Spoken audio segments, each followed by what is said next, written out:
Энэ хурам цугларсан эрхэм мөнөд зочид төлөөлөгч та бүхний энэ өдрийн хатан мэндийг хүндэтгэлийн тайзнаа өргөн дэвшүүлэн мэндчилж байна та бүхэндээ.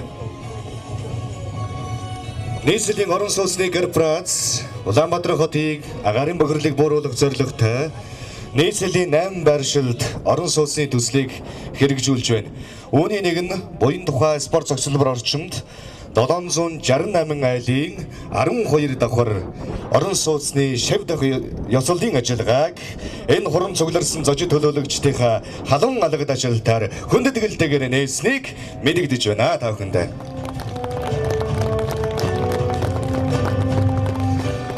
Нийслэлийн орон сууцны корпорац өнгөрсөн хугацаанд нийслэлийн орон сууц дэд бүтцийг хөгжүүлэх дэд хөтөлбөрийг та бүхнийхээ өмнө өнөөдрийнхөө ёслолын ажиллагааг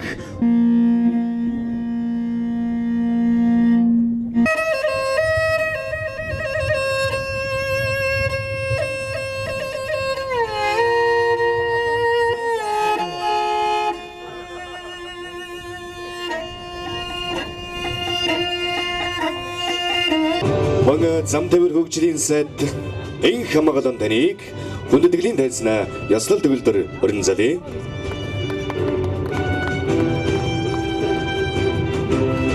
Нийслэлийн иргэдийн төлөөлөгчдийн хурлын төлөөлөгч нийслэлийн орон сууцны корпорац компани захирал ноён Баркуугийн Сүхбаатар таны хүндэтгэлийн тайзнаа өрн залъя.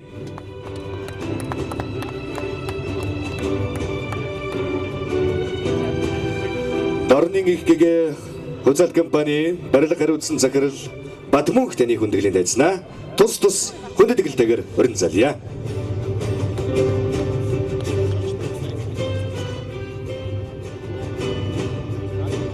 Барилгад байгуулсан төслийн захирал эрхэм мөндөд мөнгөн шагаа таны хүндэтгэлийн тайзнаа тус хүндэтгэлтэйгээр өрн залъя.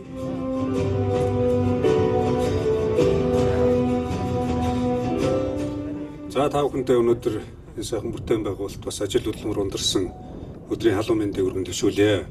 Нийслэлчүүдийн маань өмнө бас одоо олон асуудлууд шийдвэрлэгдэхээр хүлээгдэж байгааг бүгдээрээ мэдж байгаа.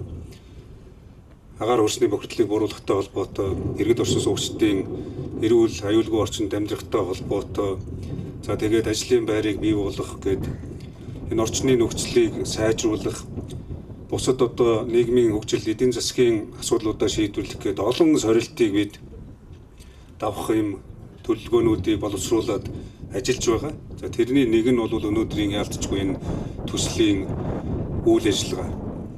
Хамгийн одоо боломжтой хувилбараар төслийг аж ахуй нэгжийнхээ оролцоотойгоор нийслэл өөрөө дэд бүтцээ татаад газар одоо талбайг гаргаж аж ахуй нэгжтэй ашигтай, нийслэлтэй ашигтай эцсийн үр дүнд нь иргэдтэй бас одоо чанарын шаардлага хангасан орон сууцыг барьж ашиглалтанд оруулж хүлээлгэж өгөх ийм асуудал байна. Гэр бүлийн дахин төлөвлөлтийн ажил зарим талаараа хэрэгжиж ирсэн ч бас дутагдaltaй удаашралтай явж ирснийг бүгдээрээ мэдж байгаа. Тэрний гол шалтгаан бас хамтын ажиллагаагаа зөв тодорхойлоогүй, харилцан үр ашигтай байх зарчмаа аль талдаа ойлголцоогүй, иргэдийн оролцоо нь хангалтгүй, аж ахуй нэгж нь өөрсдөө төсөв хөрөнгөө бас төлөвлөөгүй, нийслэл хийх ёстой бодлого төлөлтийн ажлуудаа зохицуулт хангалтгүй байсан гэд тоочод байвал олон асуудлууд бий. Мөн эдийн засгийн нөөц боломжич нөлөөлсөн зүйл бий. Одоо нийслэлд хамгийн одоо бидний агаар бохирдолтой холбоотой, амьдрал орчныг сайжруулалттай холбоотой эцсийн зогсоол, эцсийн шийдэл бол орон сууцчлуулах, хот байгуулалтыг шинэ төвшөнд гаргах, шинэ хотыг бий болгох, шинэ жишг дүүргийг бий болгох, шинэ хотын төвүүдийг бий болгох ажлуудаа эрчимжүүлэх асуудал гэж. Хотын олон шинэ дэд төвүүд бий болно. Баян хошуу дэд төв, Сэлэв дэд төв, инженерийн шугамшуулжинд холбогдсон, сургууль цэцэрлэг нийгмийн дэд бүтцүүд нь бий болцсон, ажилтан албан хаагчтай сургадаг.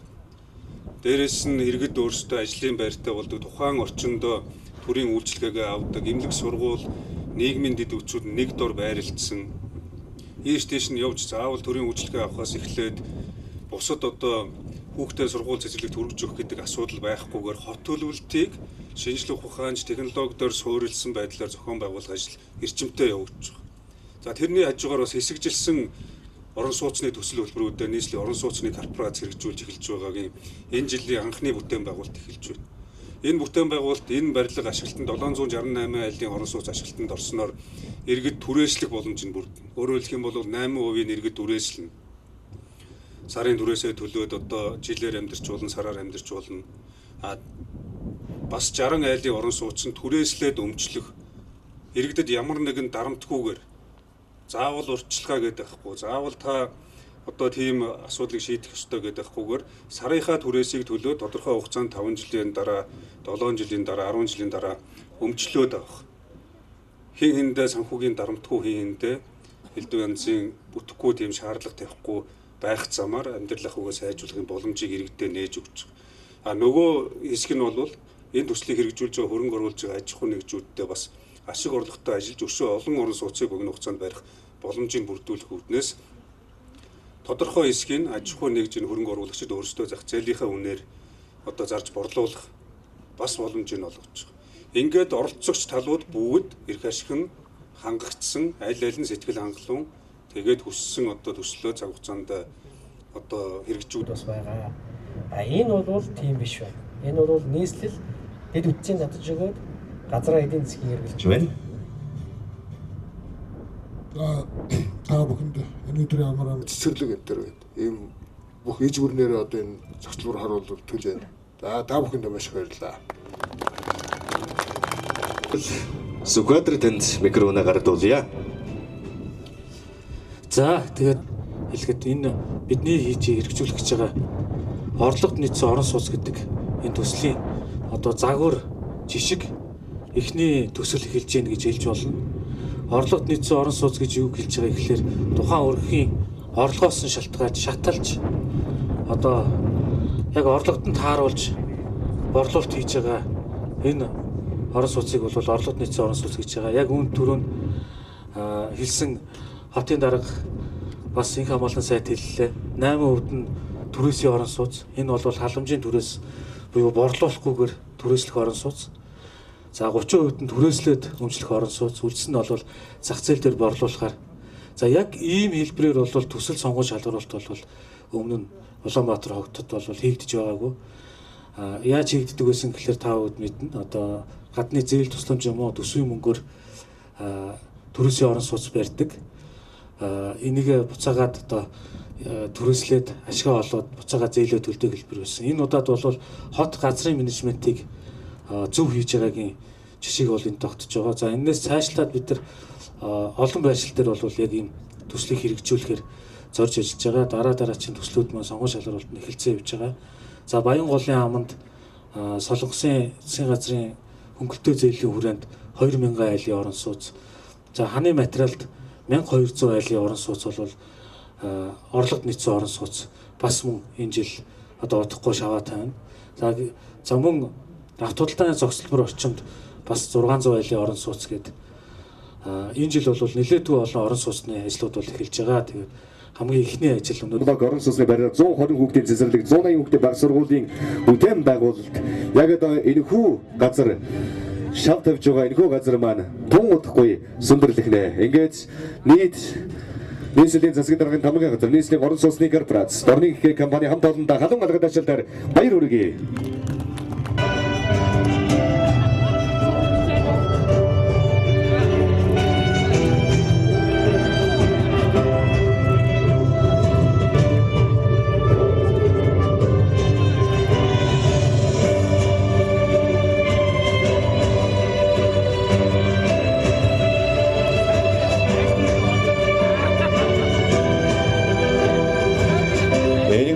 Нийт 760 мянган айлын орон сууцны төслийн 8% түрээсийн орон сууцанд төвлөрөх бол 30% нь орлого нийцсэн орон сууцны зарчмаар буюу 1 м квадрат талбай 1.3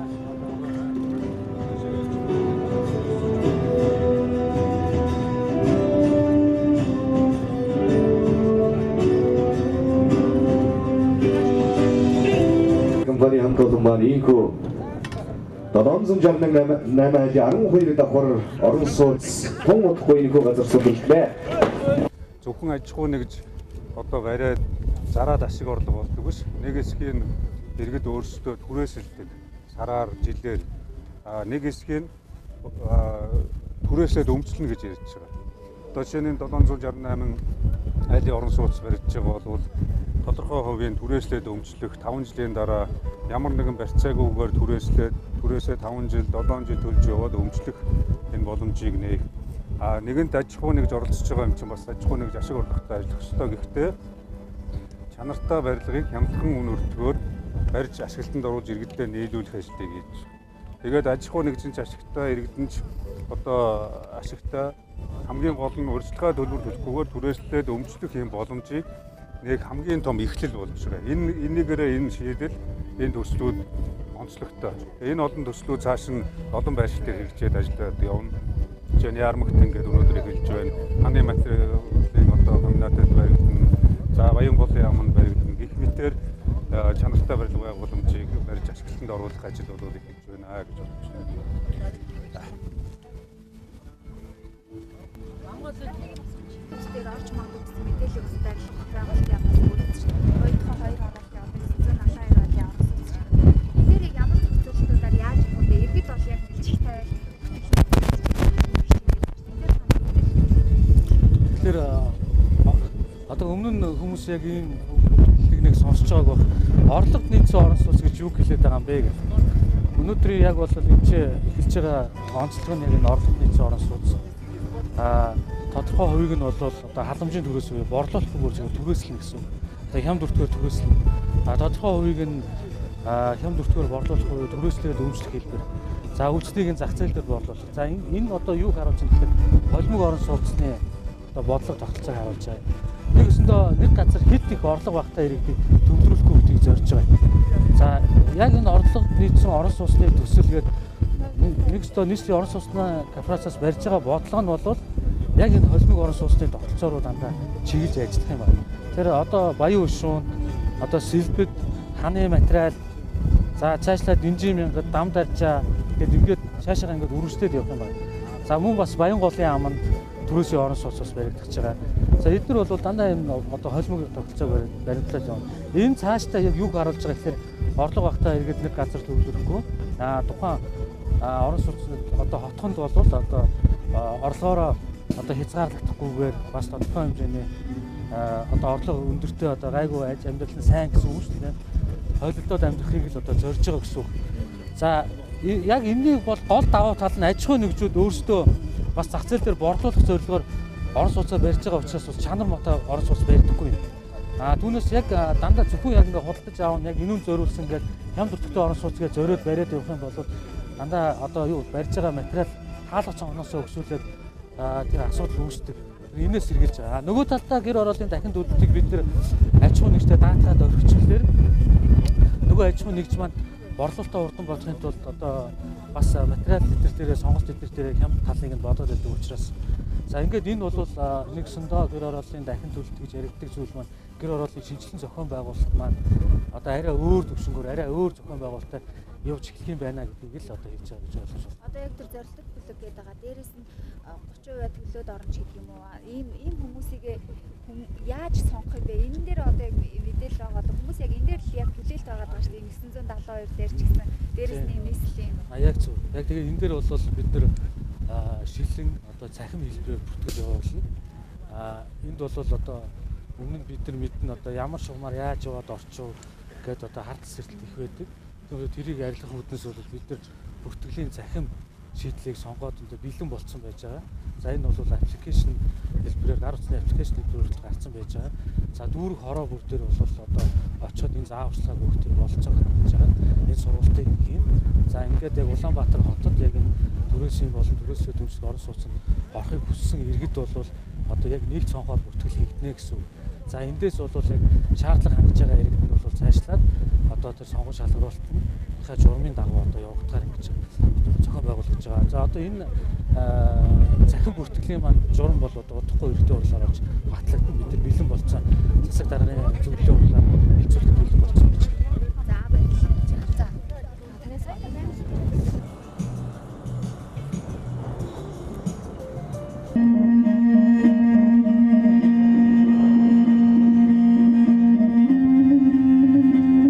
Боломж нь бүрдээд ирэхээр энэ цааш нь хичнээн олон байр баригдсан богино хугацаанд төдий чинээ олон иргэн заавал урьдчилгаа төлөхгүйгээр түрээслээд өмчлөх гэдэг энэ хамгийн зөв шийдлийг бид нэр бий болгож байгаа. Энэ төсөл одоо маш том жишг болох ёстой. Гэхдээ сайн жишг. Эдгээр өргөө дорнын их гэгээд энэ компани гүйцэтгэгч компаниар орж байгаа. Би нэг зүйлийг бас зориуд хэллий гэж байгаа. Та бүхэн бас энэ ажлыг хийх, бэлтгэл ажлаа хангаад төслийг хэрэгжүүлэх ажилтан албан хаагчид ингээд бүрэн бэлэн байдалд байгаа. Ирч хүч энерги дүрэн эхэлж байгаа талхлаа илэрхийлээ, амжилт хүсье. Ихтэй цаг хугацаанд гүйцэтгэх ёстой. Ард нь чанар гэдэг зүйл дээр нийслэл хатуу шаардлага тавина. Хэрэглэгдэж байгаа сан техникийн хэрэгслээс эхлээд шал хаалга, гадна фасад шийлгээд жилийн дараа нураад ундаггүй, 2 жилийн дараа хугараад бутраад ундаггүй ийм л байх шаардлагыг тавина. Өөрөөр хэлэх юм бол материал дээр хяналт тавина. Материалын сонголтын дээр хяналт тавина. Яагаад гэвэл энд сууж байгаа, түрээсэлж байгаа ч, өмчилж байгаа ч иргэд ажлаа одоо барьцаалаад, амьдралаа барьцаалаад, зарим иргэд хэдэн үеэ барьцаалж иж амьдралдаа ганц байртай болж байгаа. Өөр хүүхдүүдийнхаа хэдэн үе ирээдүй. Тэр хүмүүст бол чанартай урт хугацаанд үн цэнэ алдахгүй байх байр. Тэрнээс барихын тулд барьдаг тийм байр байж болохгүй.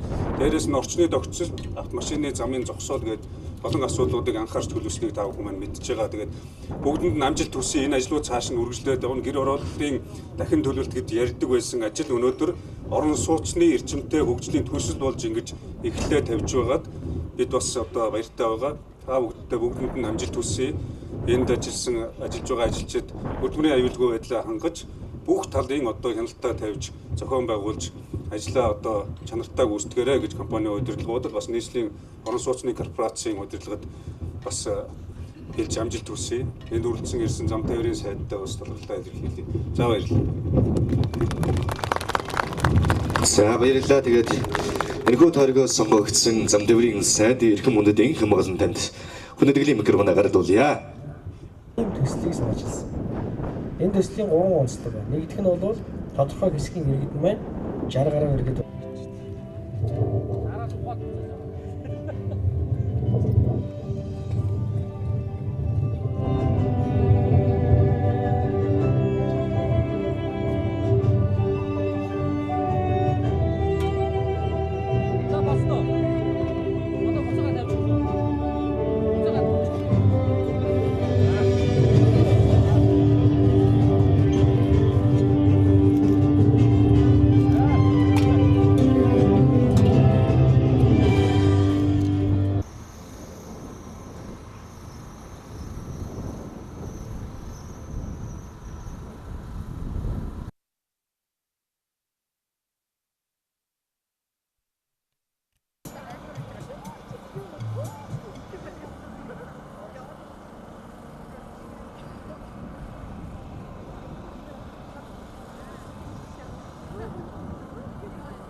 Яг одоо шавтаг ясны ажиллагааг нийслэлийн засгийн дарга бөгөөд Улаанбаатар хотын захирагч Амар сайхан зам тээвэр хөгжлийн сайд инх хамгаалсан.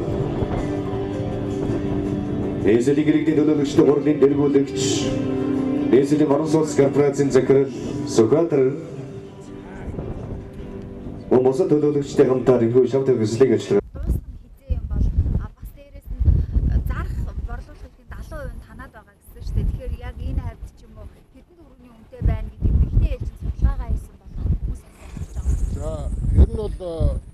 сая сонсон байгаа эхний ээлжинд бол нийт төслийн 30% нь бол одоо квадрат метр сая 350-ны гар бодлуулалт төлсөн байгаа. Үлцэн хэсэг нь бол мэдээж манайх бизнесийн байгууллага учраас тодорхой хэмжээний одоо энэ тухай явъя одоо зах зээлийн үн ажиллагаа одоогоор тэдэд хэлхийн арга одоо бид нар 2020 оны одоо 3 дугаар үеэр төслийн дуусгаар төлөвлөж байгаа. Тэр үед бол ажиллахаар одоо өдрөв тогтоохгүйгээр иргэдэд одоо худалдаа боломжтойгоор үнэ тогтоож болно гэж бодож байна. Энэ одоо орон сууцыг яг орон сууцны хураалыг барихад нийт хэдийн хэмжээний төсөв хөрөнгө шаардж байгаа бол бас дотор нь цэцэрлэг сургууль гээд нийгмийн асуудлуудыг давхар шийдэж байна. Бидний одоогийн гарсан мэдээ тоолгоор эхний ээлжинд бол ямарсан 20 тэрбум төгрөгийн одоо сагуулжтай асуудал шаардлагатай байгаа. Бид нар өөрсдөө айлхаар одоо энэ асуудлыг сагуулжтай саадгүй шийдвэрийг холбож байгаа. Мэдээж одоо нийслэлийн орон сууцны корпорацаас мөн энэ тал дээр хамтарч ажиллана. Хороолын мөн онцлог бол одоо цэцэрлэг сургууль байх учраас нийгэм рүү чиглэсэн одоо энэ барилгууд өөрөөр хэлбэл одоо тийм ашигын бус барилгууд гэсэн нэлээд байгаа. Дээрээс нь зам талбай, ногоон байгуул үнжигээд одоо өөрөөр хэлбэл одоо бизнесээ тийм ашиг өгөхөөргүй боловч иргэдэг тавтахтай амьдрах тийм ажлыг бүрдүүлэх зорилготой байгууллага гэж байна. Төслийн яг хэдэн хувийн нийслэлээс хэдэн хувийн тухайн компаниас гэдэг юм уу тийм тохирол байгаа юм эсвэл зүгээр дэд бүтц газрын нийслэл шийдээд үлдсэн өргөний танах гаргахаар болж байна. Ер нь бол нийслэлээс бол дэд бүтцийн асуудлыг шийдэж өгч байгаа. Өөрөөр хэлбэл газар одоо дулаан, цэвэр бохир ус, цахилгаан энэ бүх асуудлуудыг бид нар шийдвүүлчихэд эхний ээлжинд бол мэдээж одоо нэг яаралтай шаардлагатай хүмүүстэй бол одоо түрээсийн болон одоо хэн бүртгтэй орон сууцтай өгнө.